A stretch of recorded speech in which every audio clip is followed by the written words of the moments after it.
Telangana voice news میں آپ سب کا استقبال ہے۔ آئیے نظر ڈالتے ہیں آج کے خبرنامے پر۔ مہاراشٹر کے سابق وزیر اعلیٰ دیویندر فڈنویس کو بدھ کو ممبئی پولیس نے حراست میں لے لیا۔ حراست میں لیے جانے کے دوران انہیں پولیس کی جیپ سے بی جے پی کا جھنڈا لہراتے ہوئے دیکھا گیا تھا۔ ملک کے استعفی کا مطالبہ کرتے ہوئے احتجاجی مارچ کرنے پر فڈنویس کے ساتھ ممبئی پولیس نے دیگر رہنماؤں کو بھی حراست میں لے لیا تھا۔ ان میں پروین داریکر، آشیش شیلر، گریش مہاجن، نیتیش رانے، منگل پربھات لودھا اور نرنجن داویکر فڈنویس بھی شامل تھے۔ فڈنویس گزشتہ دنوں مہاراشٹر قانون ساز اسمبلی میں این سی پی کے وزیر نواب ملک کے استعفی کا مطالبہ کرتے ہوئے احتجاج کر رہے تھے، جو اس وقت گینگسٹر داؤد ابراہیم سے متعلق منی لانڈرنگ کیس کے سلسلے میں 21 مارچ تک عدالتی حراست میں ہیں۔ تلنگانہ کے چیف منسٹر کے چندر شیکھر راؤ ریاستی حکومت میں 8,039 ملازمتیں بڑھانے کا منصوبہ بنا رہے ہیں۔ یہ 11,103 کانٹریکٹ ورکرز کی خدمت کو ریگولرائز کرنے کے علاوہ ہے، جس سے کل بھرتی 51,142 ہو گئی ہیں۔ یہ ریاستی بجٹ کے دوران ایک اعلان کے طور پر سامنے آیا۔ راؤ نے کہا کہ ریاستی حکومت کو ان ملازمتوں پر سالانہ 77,000 کروڑ روپے کی لاگت آئے گی۔ ریاست نے براہ راست بھرتی کے لیے عمر کی بالائی حد میں 10 سال کی نرمی کرنے کا بھی فیصلہ کیا ہے، تاکہ زیادہ سے زیادہ لوگوں کو سرکاری ملازمتوں تک رسائی کے قابل بنایا جا سکے۔ اوپری عمر کی حد او سی کے لیے 44 سال، ایس سی، ایس ٹی اور بی سی امیدواروں کے لیے 49 سال، پی ڈبلیو ڈی کے لیے 54 سال اور سابق فوجیوں کے درخواست دہندگان کے لیے 47 سال ہوگی۔ کل ملازمتوں میں سے 503 گروپ 1 کی سطح سے ہوں گی اور 582 سے گروپ 2 کی سطح پر ہوں گی۔ گروپ 3 کے لیے 1,377 ملازمتوں کو مطالعہ کیا گیا ہے۔ زیادہ تر نوکریاں گروپ 4 کی سطح سے ہوں گی، جن کی تعداد 9,168 ہے۔ اس کا تفصیلی نوٹیفیکیشن جلد جاری کیا جائے گا۔ ٹی آر ایس کے صدر اور چیف منسٹر کے چندر شیکھر راؤ نے عوام سے مطالبہ کیا کہ وہ مرکز میں بی جے پی حکومت کو خلیج بنگال میں پھینک دیں، کیونکہ وزیر اعظم نریندر مودی مذہب کی سیاست کھیل رہے ہیں۔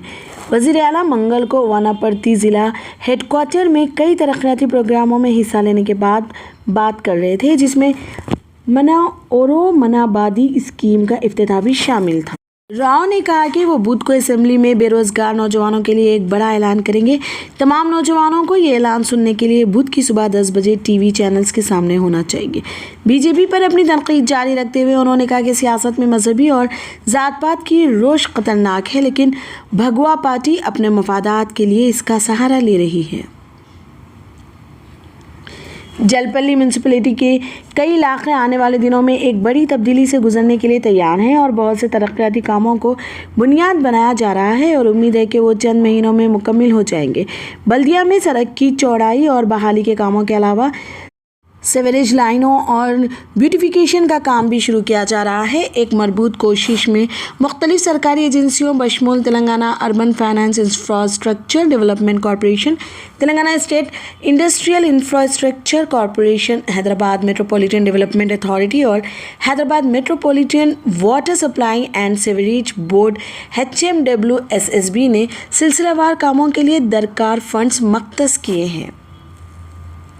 حیدرآباد کی انسپکٹر مدھولتا شہر حیدرآباد کے لالا گوڑا پولیس اسٹیشن میں اسٹیشن ہاؤس آفیسر SHO کا چارج لینے والی پہلی خاتون بن گئی۔ انہوں نے منگل کو خواتین کے عالمی دن کے موقع پر کمشنر آف پولیس CV آنند اور تلنگانہ کے وزیر داخلہ محمد محمود علی کی موجودگی میں چارج سنبھالا۔ حیدرآباد میں law and order police station کا چارج لینے والی پہلی خاتون SHO نے کہا کہ میں سخت محنت کرتی رہوں گی۔ کمشنر آف پولیس CV آنند نے کہا، مجھے امید ہے کہ وہ فرنٹ سیٹ کرے گی اور یہ پیغام دے گی کہ وہ کسی مرد سے کم نہیں ہے، یہی ارادہ ہے۔ حیدرآباد کمشنر کی ٹاسک فورس جنوبی ٹیم نے سلطان بازار پولیس کے ساتھ MJ مارکیٹ میں ایک دکان پر چھاپہ مارا اور اس جگہ سے سگریٹ کی تیاری میں استعمال ہونے والی بھاری مقدار میں مواد ضبط کیا۔ پولیس کے مطابق ایک خفیہ اطلاع پر ٹیم نے اس جگہ پر چھاپہ مارا اور ایک شخص محمد صدیق کو پکڑا، جو ان اسٹور رومز کا انچارج ہے جہاں مواد رکھا گیا تھا۔ پولیس نے اس جگہ سے تمباکو، سگریٹ کے فلٹر، پیکنگ کور اور 2 کروڑ روپے کا دیگر سامان ضبط کیا۔ برکت پورے کے رہنے والے 2 افراد محمد عالم خان اور ناصر عالم خان مفرور ہیں۔ پولیس کا شبہ ہے کہ ایک منظم گروہ مختلف برانڈز کے ڈپلیکیٹ سگریٹ تیار کر کے غیر قانونی طور پر منافع کمانے کے لیے مارکیٹ میں سپلائی کر رہا تھا، تاہم عہدیداروں کو گودام میں تیار مصنوعات نہیں مل سکے۔ ٹاسک فورس کے ایک عہدیدار نے بتایا کہ مفرور افراد کو پکڑنے کی کوششیں جاری ہیں۔ ایک بار جب وہ پکڑے جائیں گے تو ریکٹ کے بارے میں مزید تفصیلات سامنے آئیں گی۔ تلنگانہ کے چیف منسٹر کے چندر شیکھر راؤ نے منگل کو وناپرتی سے سرکاری اسکولوں کے بنیادی ڈھانچے اور سہولیات کو بہتر بنانے کے لیے منورو منابدی پروگرام کا آغاز کیا ہے۔ 7,249 کروڑ روپے کی لاگت کے ساتھ اس پروگرام میں ڈیجیٹل تعلیم، بجلی، پینے کا پانی، مناسب فرنیچر، اسکول کی مرمت، پینٹنگز، گرین چاک بورڈ، کچن شیٹ، کمپاؤنڈ وال اور اضافی کلاسز روم، ڈائننگ ہال اور پانی کی سہولیات کے ساتھ بیت الخلاء فراہم کرنا ہے۔ اتراکھنڈ ہائی کورٹ نے دسمبر میں ہریدوار میں دھرم سنسد میں نفرت انگیز تقاریر کے سلسلے میں جتیندر نارائن تیاگی، جو پہلے وسیم رضوی کے نام سے جانے جاتے تھے، ضمانت کی عرضی کو مسترد کر دیا ہے۔ تیاگی کے وکیل للت شرما نے کہا کہ جسٹس رویندر میتھانی کی سنگل بینچ نے منگل کو درخواست مسترد کر دی۔ تیاگی پہلا شخص تھا جسے 13 جنوری کو اس معاملے میں گرفتار کیا گیا تھا، جب اس تقریب میں مسلمانوں کے خلاف تشدد کی کالوں کی ویڈیو سوشل میڈیا پر وائرل ہوئی تھی اور غم و غصہ ہوا تھا۔ یہ گرفتاری اس وقت عمل میں آئی جب سپریم کورٹ نے اس معاملے میں کی گئی کارروائی پر ریاستی حکومت سے جواب طلب کیا۔ 23 دسمبر کو پولیس نے اس معاملے میں پہلا مقدمہ درج کیا اور ابتدائی طور پر صرف تیاگی کو ملزم نامزد کیا۔ بعد ازاں پوجا شکن پانڈے عرف اناپورنا، دھرم داس مہاراج، ہندو مہا سبھا کے جنرل سیکرٹری سوامی نرسنگ نند اور ساگر سندھو مہاراج کو بھی ملزم نامزد کیا گیا۔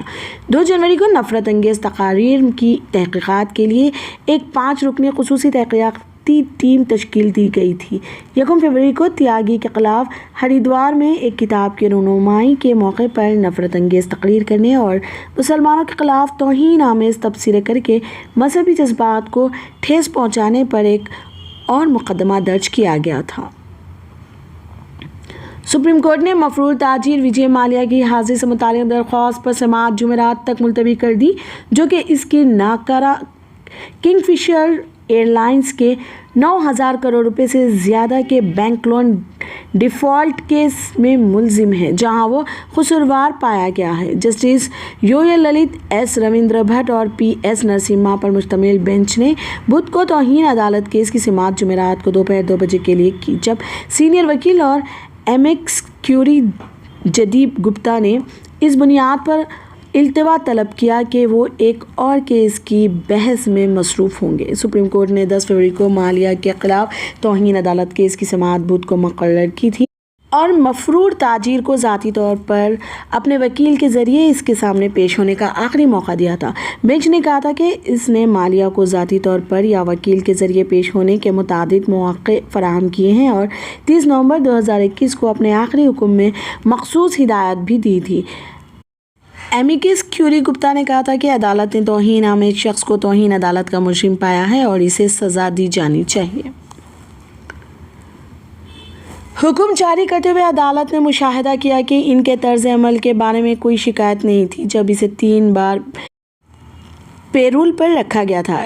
اے جی پیرا ریولن، جو راجیو گاندھی کے قتل کے مقدمے میں سزا یافتہ 7 مجرموں میں سے ایک تھے، بدھ 9 مارچ کو سپریم کورٹ نے ضمانت دی تھی۔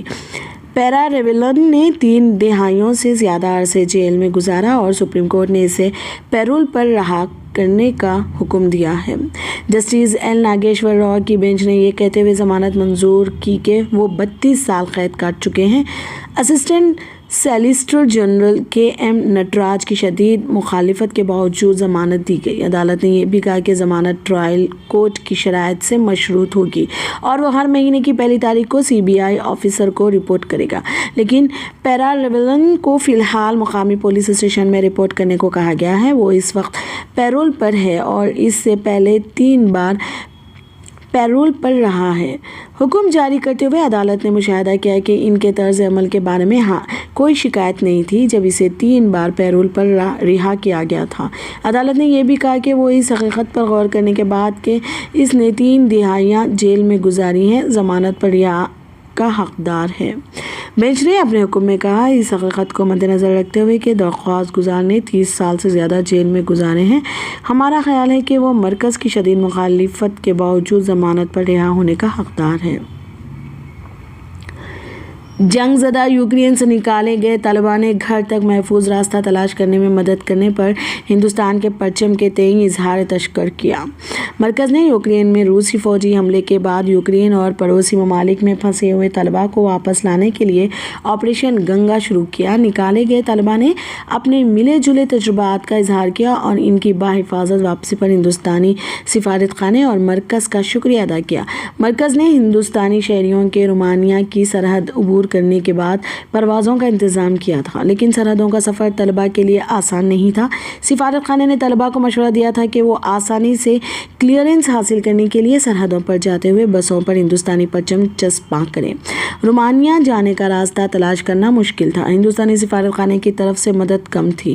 شہر سے باہر جانے کے لیے ہمیں خود ہی ٹرانسپورٹ کا بندوبست کرنا پڑا۔ جنگ شروع ہونے کے ساتھ ہی ہم سفارت خانے سے رابطے میں تھے، لیکن انہوں نے نہیں کیا۔ انخلا کے حوالے سے کوئی بھی ایڈوائزری جاری کرے۔ ایک بار جب ہم سرحد پر پہنچے تو ہندوستانی سفارت خانے نے ہمیں بحفاظت گھر واپس پہنچنے میں مدد کی۔ ہمیں کہا گیا کہ راستے میں مشکلات کا سامنا نہ کرنے کے لیے اپنی بسوں پر ہندوستانی جھنڈا لگا دیں۔ یہ ہمارے لیے فخر کی بات ہے۔ روسی افواج نے ہمیں ترنگا جھنڈا دیکھنے سے نہیں روکا اور ہمیں آسانی سے کلیئرنس مل گئی۔ میڈیکل کے دوسرے سال کے طالب علم نیام راشد نے بتایا، جو یوکرین سے واپس آئے ہیں۔ سید راشد عالم نیام کے والد اپنی بیٹی کی بحفاظت گھر واپسی پر خوشی اور راحت کے آنسو تھے۔ انہوں نے طلباء کے فوری انخلا پر بھارتی حکومت کا شکریہ ادا کیا۔ میں اپنی بیٹی کو بحفاظت واپس لوٹتے دیکھ کر خوش ہوں۔ علی گڑھ کے 35 سے زائد طلباء یوکرین میں تعلیم حاصل کر رہے تھے اور میں بھارتی حکومت کا شکر گزار ہوں کہ اس نے ہمارے بچوں کو بحفاظت اور کامیابی سے گھر واپس لایا ہے۔ علی گڑھ سے ایک طالب علم نے جو پھنس گیا ہے، میں خدا سے ان کی بحفاظت واپسی کی دعا کرتا ہوں، راشد عالم نے کہا۔ 22 فروری 2022 کو مرکز کے ذریعے شروع کیے گئے آپریشن گنگا کے تحت 18,000 سے زیادہ ہندوستانی ہندوستان واپس آئے ہیں۔ فی الحال کے لیے خبرنامہ اتنا ہی۔ دیکھنے کے لیے آپ کا بہت بہت شکریہ۔ اگر آپ نئے ہیں اس چینل پر تو سبسکرائب ضرور کر لیں اور بیل آئیکن بھی دبا لیں تاکہ ہماری ہر خبر آپ تک پہنچے۔